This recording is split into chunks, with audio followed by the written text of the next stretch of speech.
அனைவருக்கும் வணக்கம். பாரம்பரிய திருவள்ளுவர் குலவம்சம் பிரசன்ன ஜோதிடர் சுப மாரிமுத்து திருப்பூரிலிருந்து இந்த பதிவு உங்களுக்காக. ஐயா வணக்கங்க ஐயா. வணக்கம் ஐயா. ஐயா இப்போது மக்கள் சார்பாக ஒரு கேள்வி இன்றைக்கி நான் கேட்கலான் இருக்கேன். கேளுங்க ஐயா. ஐயா அதாவது இந்த ஜாதகத்தில் முடக்கு இருக்கு, ஜாதகத்தையும் முடக்கிருச்சு, கண்டிப்பாக அதனால் வாழ்க்கையில் நிறைய பிரச்சனைகள் அப்படின்னு சொல்லி நிறைய பேர் கேட்குறாங்க. கண்டிப்பாங்க ஐயா. இந்த முடக்குங்கிறது என்னங்க ஐயா? அதற்கும் கர்மாவுக்கு ஏதாவது சம்மந்தம் இருக்காங்க ஐயா? ரொம்ப பற்றி சொன்னீங்கன்னா ரொம்ப உதவியாக இருக்குங்க. நல்ல கேள்விங்க ஐயா. இந்த கர்மாவே முதல்ல எங்கேருந்து வருது அப்படிங்கிறது தான் இப்போ நம்ம சொல்ல போகிறோம். இதுவரைக்கும் எத்தனையோ கருத்துக்களெல்லாம் நீங்கள் இந்த உலகத்தில் கேட்டிருப்பீங்க.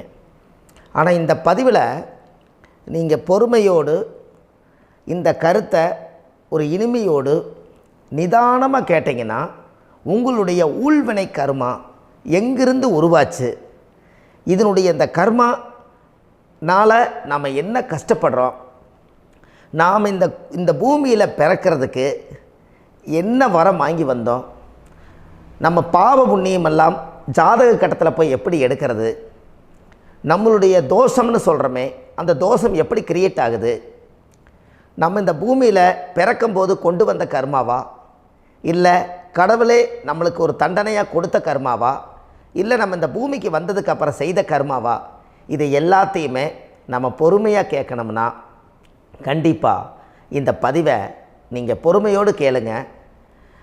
உங்களுக்கு இதில் ஒரு பெரிய ஒரு ரகசியம் ஒன்று அடங்கியிருக்குது. அந்த ரகசியத்தை தான் இன்றைக்கி இந்த உலகத்துக்கு அரங்கேற்றம் பண்ணுறேன்.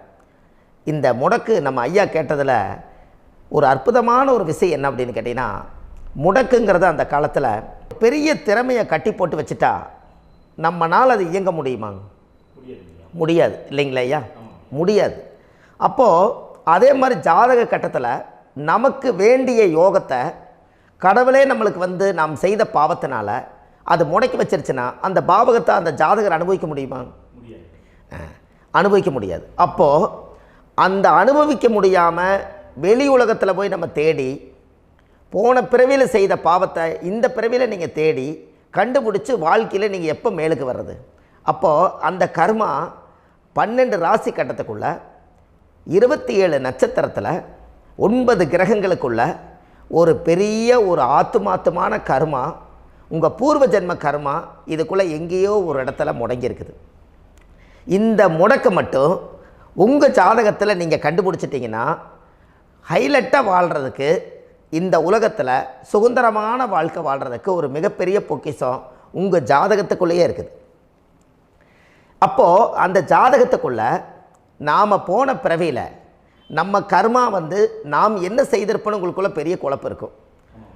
என்னங்க ஐயா, நீங்கள் என்ன கர்மா பண்ணிட்டு வந்தீங்க, நாம் போன பிறவியில் நம்ம யாரை ஒரு வதச்சோம், யாரை நம்ம மனசை புண்படுத்தினோம், நம்ம தாத்தாவுக்கு சோறு போட்டோமா, நம்ம பாட்டனுக்கு சோறு போட்டோமா, நம்ம முப்பாட்டனுக்கு சோறு போட்டோமா, நம்ம கொள்ளுப்பாட்டனுக்கு சோறு போட்டோமா, அப்போ நம்ம அப்பாவுக்கு நம்மளை பெற்றவருக்கு நம்ம சாப்பாடு கொடுத்தோமா, இவங்களுக்கெல்லாம் நம்ம சேவை பணிமடைகள் செஞ்சோமா, நம்மளுடைய உறவுகளுக்கெல்லாம் அரவணைச்சு போனோமா, நம்மளுடைய இந்த மாதிரி நாம் இரத்த சம்பந்த உறவுகளை இருந்து தான் இந்த உலகத்துக்கு நம்ம வெளியில் வந்திருப்போம்.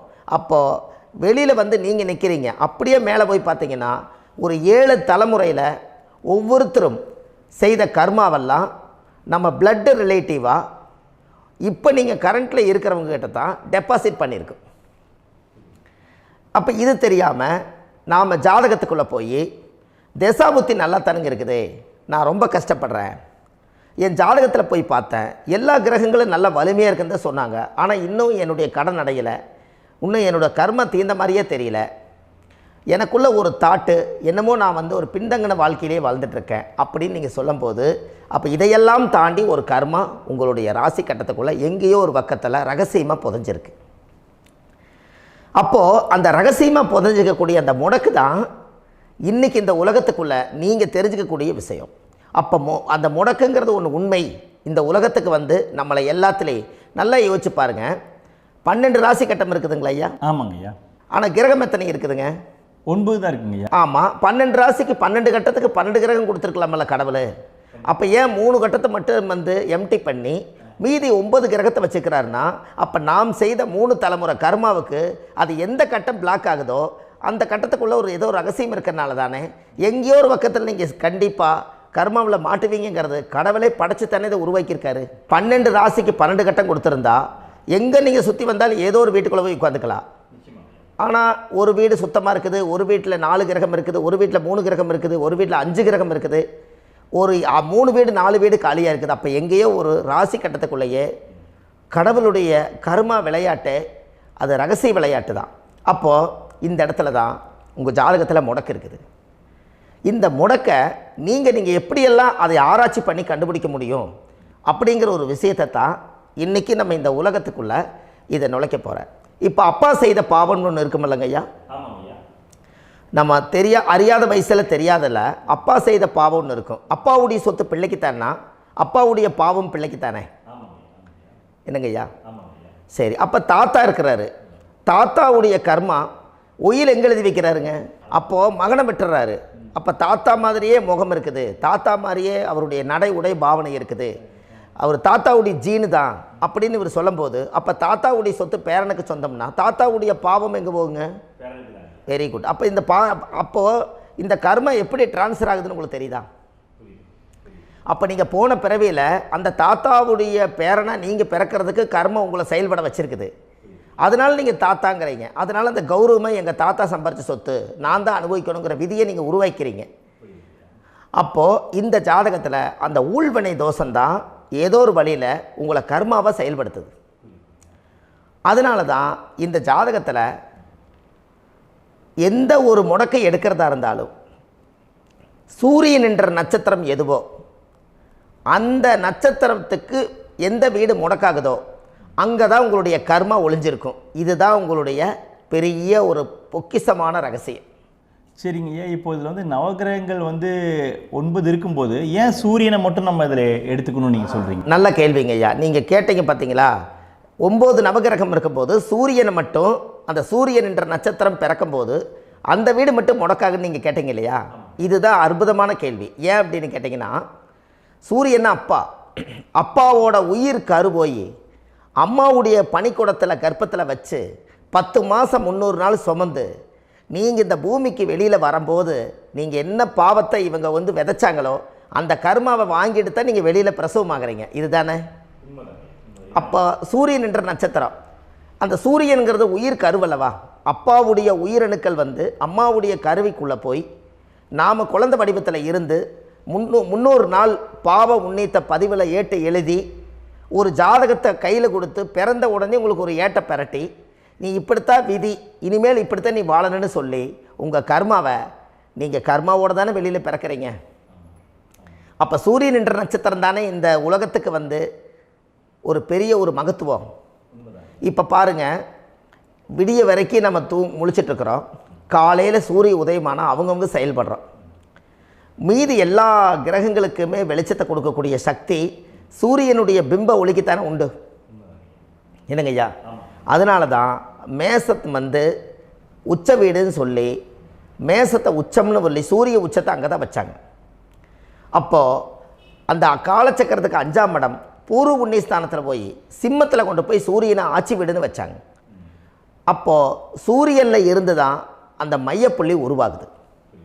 அப்போ உங்களுடைய ஜாதகத்தில் அந்த சூரியனாகப்பட்டவர் பிறக்கும்போது நீங்கள் உங்கள் ஜாதகத்தை நீங்கள் எடுத்துக்கங்க ஐயா. நீங்கள் இன்றைக்கே போய் கதவை திறந்து உங்கள் பெட்டியை திறந்து பீர்வாவுக்குள்ளே உங்களுடைய ஜாதகம் இருக்குது, அந்த ஜாதகத்தை எடுத்து ஜோதிடர்கிட்டையே நீங்கள் சந்தேகம் கேட்குறக்கு முன்பு நீங்களே உங்களுடைய கர்ம பற்றி தெரிஞ்சுக்கிறதுக்கு இந்த பதிவில் உங்களுக்கு ஒரு ரகசியத்தை சொல்லித்தரேன்.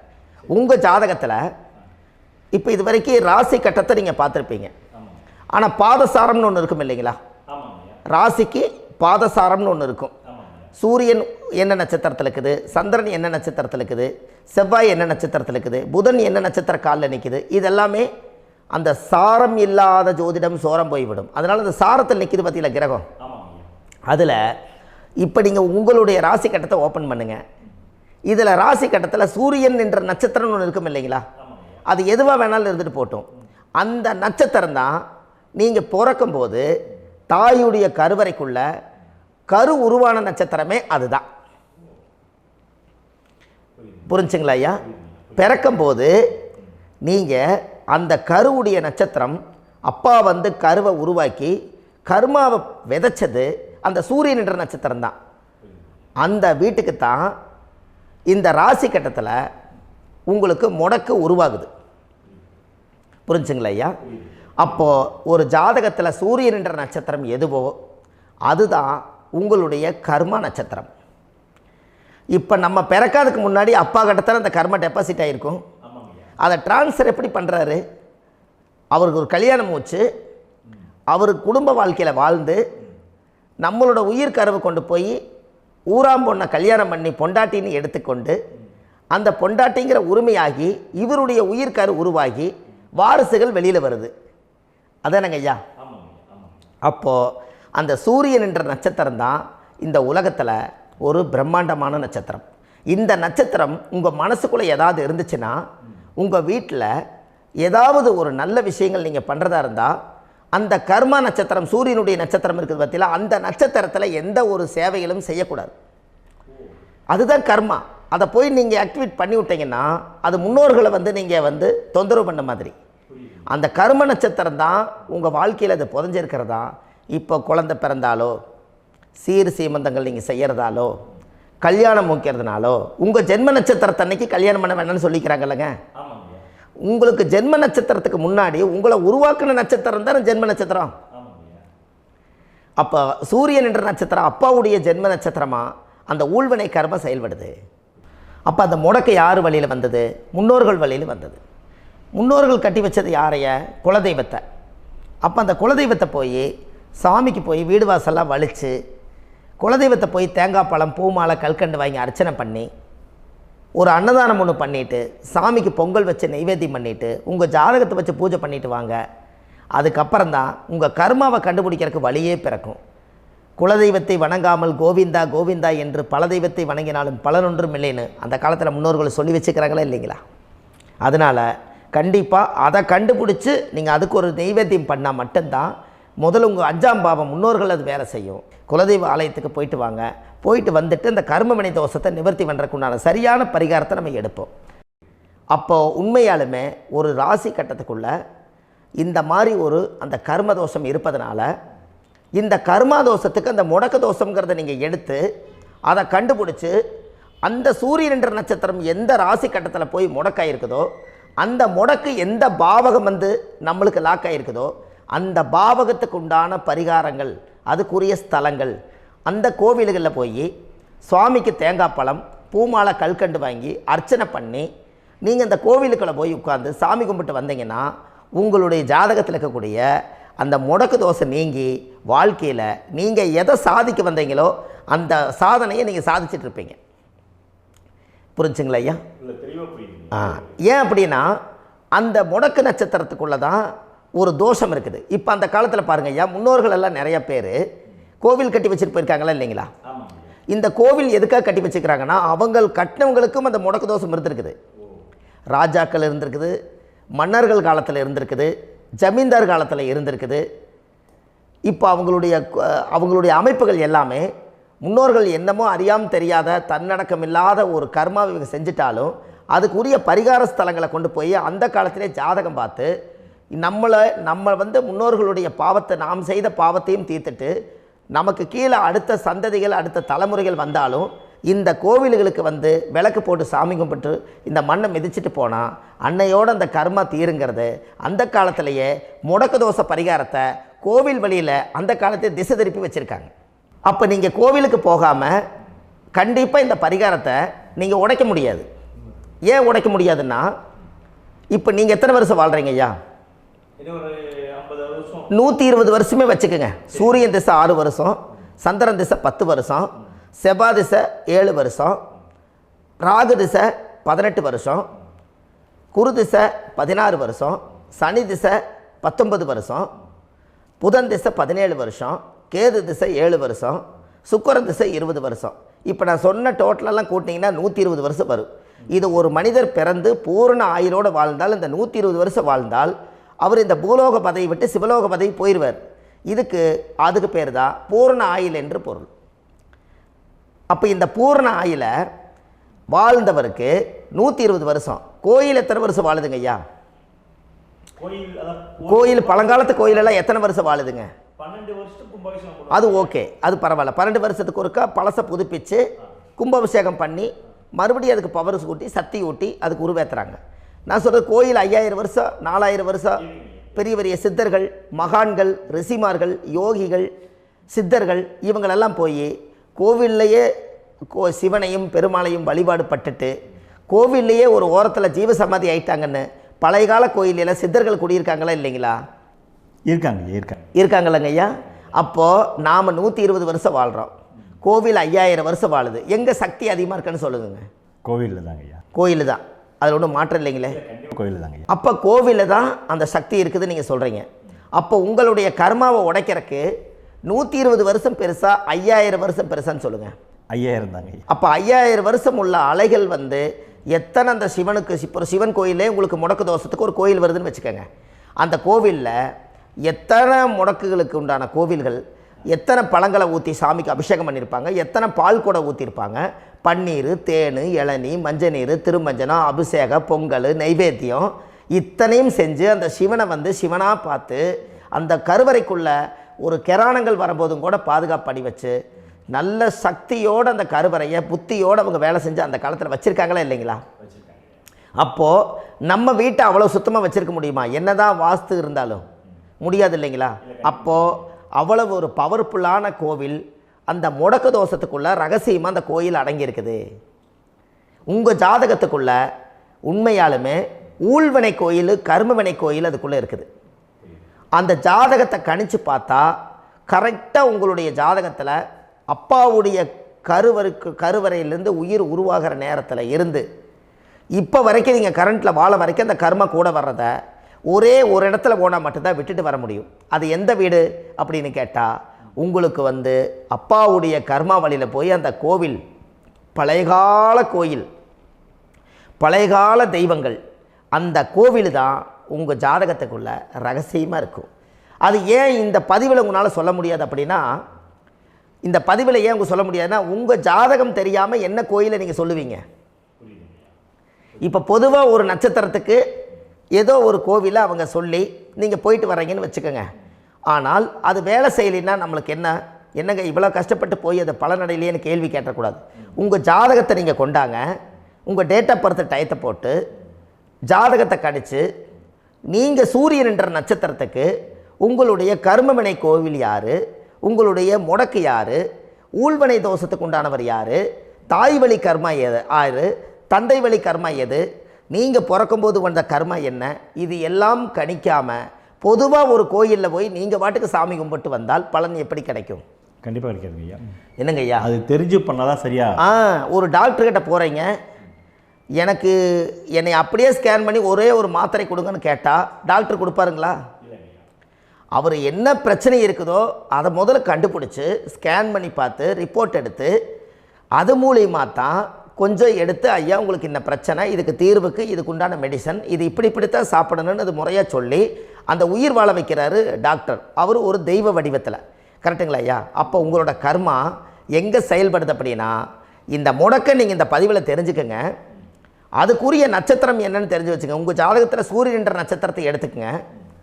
அந்த வீட்டுக்கு முடக்க இந்த பதிவில் எந்த வீடு லாக் ஆகிருக்குதுங்கிறத நான் உங்களுக்கு இந்த வீட்டில் சொல்கிறேன். அந்த வீட்டு நீங்கள் பாருங்கள், உங்களுடைய லக்கணத்துக்கு அது எந்த வீடு. இப்போ லக்கணத்துக்கு ஒரு 7வது வீடுன்னே வச்சுக்கோங்க. அப்போ லக்கணத்துக்கு 7வது வீடே முடக்கு. அப்படி ஒரு முடக்கு ஆகிப்போச்சுன்னா ஒரு ஜாதகத்தில் லக்கணம் தான் 1, 7ஆம் இடம்ங்கிறது மனைவி ஸ்தானம். ஒரு ஆணுடைய ஜாதகத்துக்கு 7ஆம் இடம் தான் மனைவி. அவருக்கு நல்ல மனைவி அமையாமல் ஆடம்பரம் இருந்தும் வீடு அரண்மனை மாதிரி இருந்தும் அந்த மனைவியை ஒரு சந்தோஷமாக அவர் அனுபவிக்க முடியாது. புரிஞ்சுங்களா ஐயா? சந்தோஷமாக அனுபவிக்க முடியாது. ஏன் அப்படி? 7ஆம் இடத்துல தான் அவரோட கர்மா உட்கார்ந்துருக்குது. கரெக்டாக சொன்னீங்க. 7ஆம் இடத்துல தான் அந்த கர்மா உட்கார்ந்துருக்குது. அப்போ அந்த 7ஆம் இடத்துல இருக்கக்கூடிய அந்த கர்மா போன பிறவியில் நீ மனைவிக்கு சோறு போடாமல் மனைவியை கட்டி வச்சு அடிக்கிறதும், மனைவியை துன்புறுத்துறதும், அந்த மனைவி இருக்கவே இன்னொரு வாழ்க்கைக்குள்ளே போகிறதும், இங்கே வாழ வேண்டிய தாம்பத்திய சந்தோஷத்தை கொண்டு போய் இன்னொரு இடத்துல கொடுக்கறதும், தெரிஞ்சிருந்தே நம்மளுடைய மனசுக்குள்ளே திருடுத்தனமாக வாழ்கிறதும், இது எல்லா கர்மாவும் போன பிறவியில் நாம் செய்த ஊழ்வினை கர்மா தான் உங்கள் ஜாதகத்தில் 7ஆம் இடம் முடக்கு. அப்போ அந்த 7ஆம் இடம் முடக்கா இருந்துச்சுன்னா கண்டிப்பாக உங்கள் ஜாதகத்தில் நீங்கள் என்ன அனுபவிச்சிட முடியும்? நல்ல நண்பர்கள் கிடைக்க மாட்டாங்க, நல்ல ஒரு பார்ட்னர்ஷிப் அமையாது, நல்ல ஒரு நட்பு வட்டங்களில் எதையும் அனுபவிக்க விடாது, ஒரு அங்கீகாரமான உறவுகளில் போய் நம்ம ஸ்ட்ராங்காக நிற்க முடியாது. 7ஆம் இடம் என்பது தாம்பத்திய வாழ்க்கை, பூர்த்தி இல்லாத வாழ்க்கையாக இருக்கும். இப்படியெல்லாம் அந்த ஜாதகத்தில் ஒரு பொதுவாக ஒரு ஜாதகத்தில் 7ஆம் பாவம் முடக்காயிட்டால் இந்த கர்மாவை அவர் அனுபவிச்சுக்கிட்டே இருப்பார். இது எப்போத்தான் அதுக்கு ஒரு தீர்வு வேணுங்கய்யா? அந்த கோயில் எதுன்னு நீங்கள் கரெக்டாக சொன்னீங்க. இப்போ இது மனிதனால் செயல்படுது. மனிதர்கள் தான் கோயிலை கட்டி வச்சாங்க.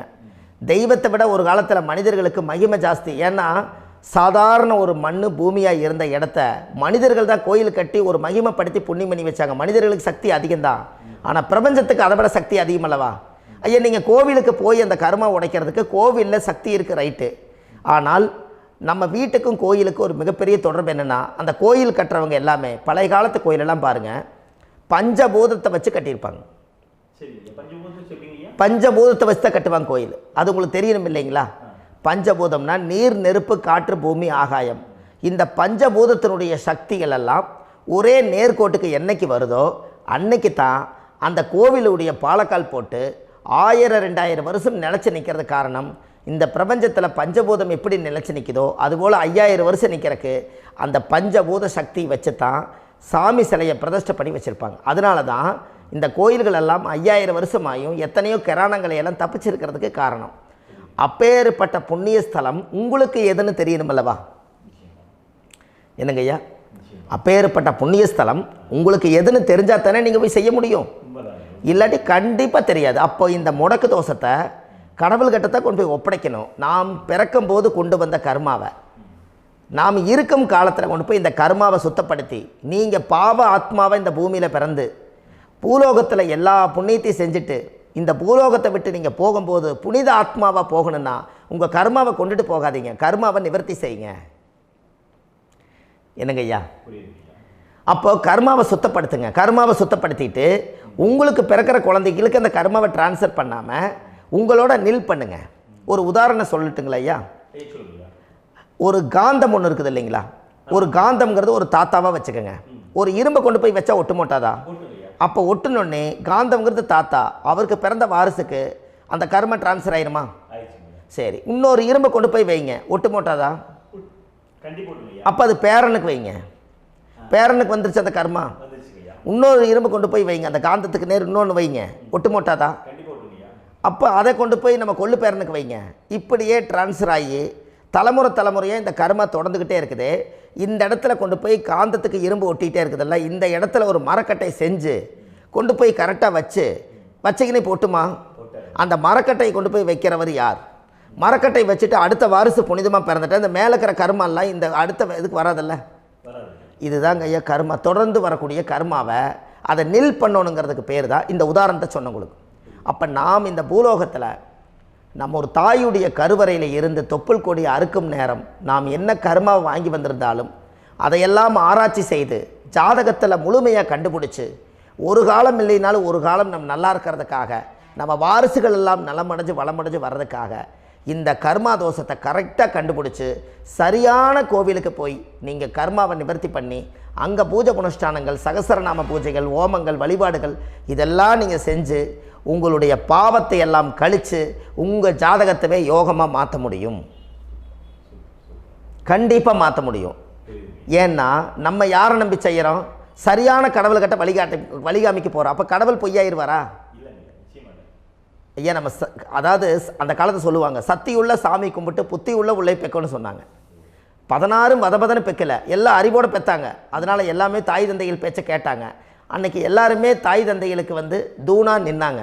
அப்போ அந்த காலத்தில் சத்தியுள்ள சாமி கும்பிட்டு புத்தி உள்ள உள்ளே பெக்கணும்னு சொல்லி அன்றைக்கி அறிவோடு பெற்று இந்த கர்மாவை ஆளுக்கு ஒரு கர்மாவை டிரான்ஸ்ஃபரை பிரித்து எல்லாரும் சுத்தப்படுத்தினாங்க. இன்றைக்கி நம்ம ஒரு குழந்தை 2 குழந்தை பெற்று வச்சுருக்கோம்.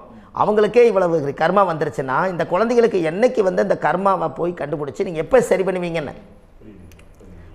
அப்போ இந்த வாழ்க்கையில் ஏதோ ஒரு பிரபஞ்ச சக்தி நம்மளை அறியாமல் என்னமோ ஒரு இயக்கத்தில் கொண்டு போய் விட்டுருச்சுங்களா?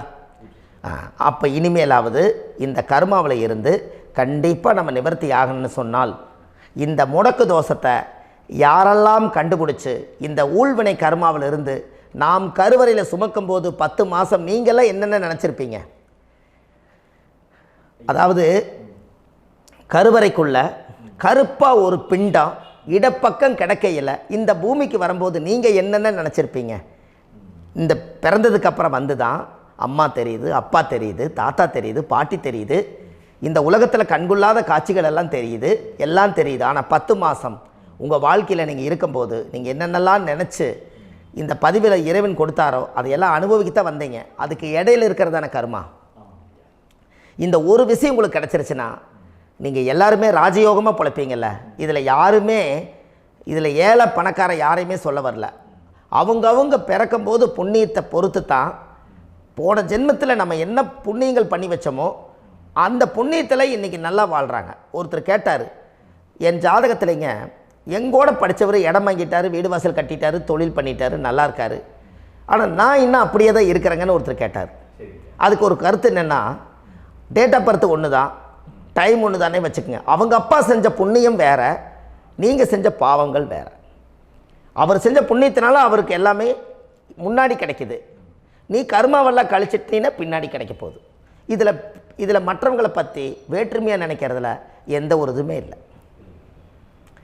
அப்போ ஒருத்தர் பார்த்து ஒருத்தர் வாழ வேண்டாம். உங்களுடைய சுய அறிவை வச்சு இந்த பூலோகத்தில் இந்த பூமியில் நீங்கள் 4 தெரிஞ்சு நல்ல விதமாக கற்றுக்கிட்டு இந்த உலகத்தில் சிறப்பாக வாழ கற்றுக்குங்க. அதுக்கு அந்த ஊழ்வினை தோஷத்தை கண்டுபிடிங்க. உங்களுக்குன்னு ஒரு முடக்கு இருக்குதுங்கிறத இன்றைக்கி நீங்கள் எழுதி வைங்க. அதை எப்படியாவது கண்டுபிடிங்க, அதை தேடுங்க. ஒரு முறை நீங்கள் ஜாதகத்தை கொண்டு வாங்க. அந்த ஜாதகத்தை கொண்டு வந்து உங்கள் பாவகத்தில் எத்தனாம் பாவம் முடக்காயிருக்குதுன்னு பாருங்கள்.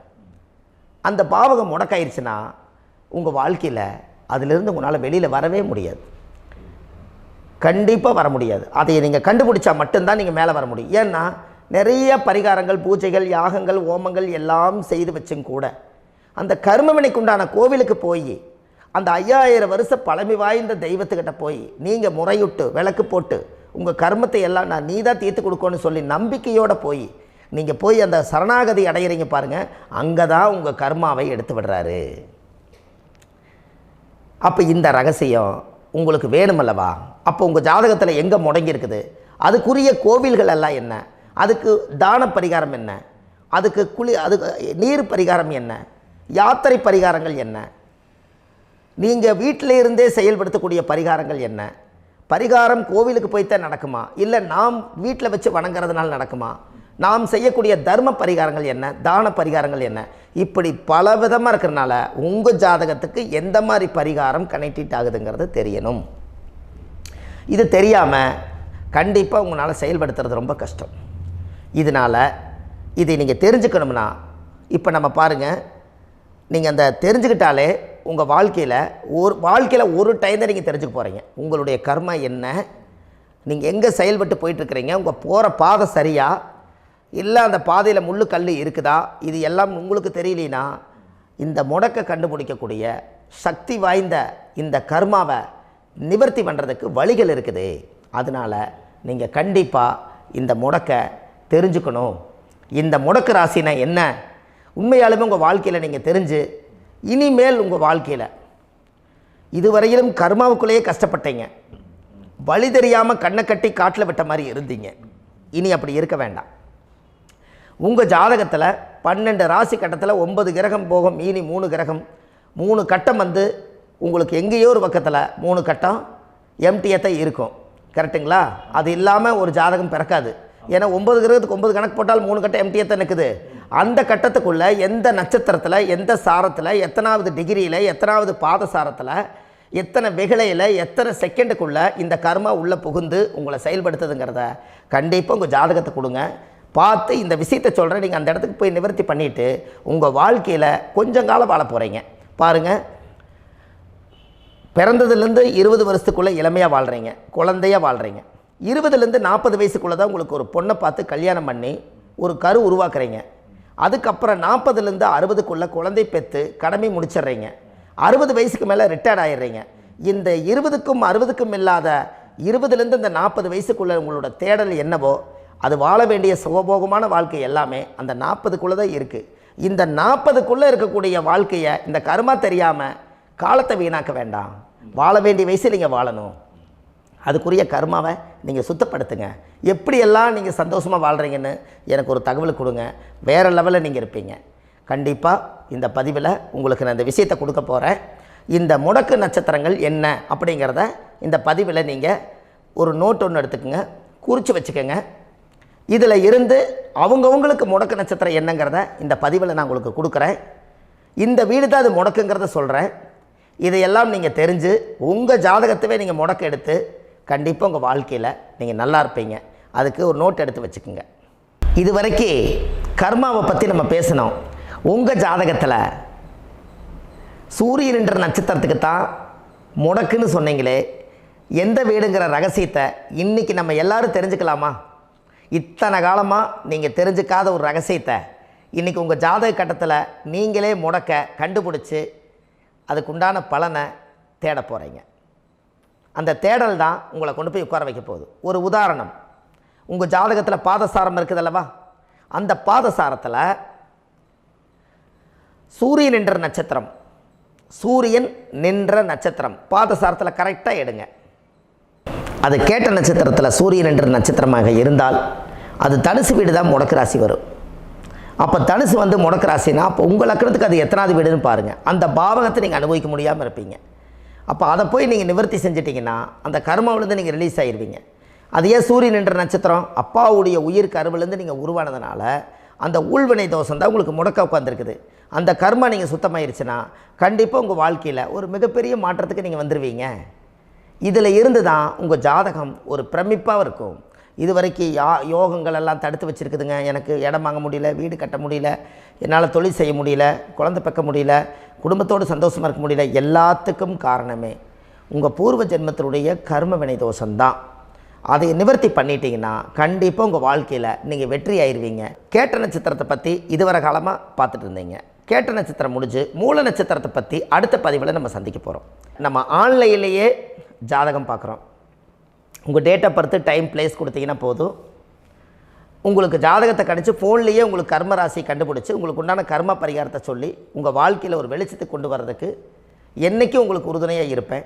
நீங்கள் கண்டிப்பாக இந்த பதிவுகள் எல்லாம் இது உங்களுக்காகத்தான். இது அதிகாலை நேரத்தில் பிரம்ம முகூர்த்தத்தில் இந்த பதிவை உங்களுக்கு முழுமையாக சமர்ப்பணம் பண்ணுறேன்.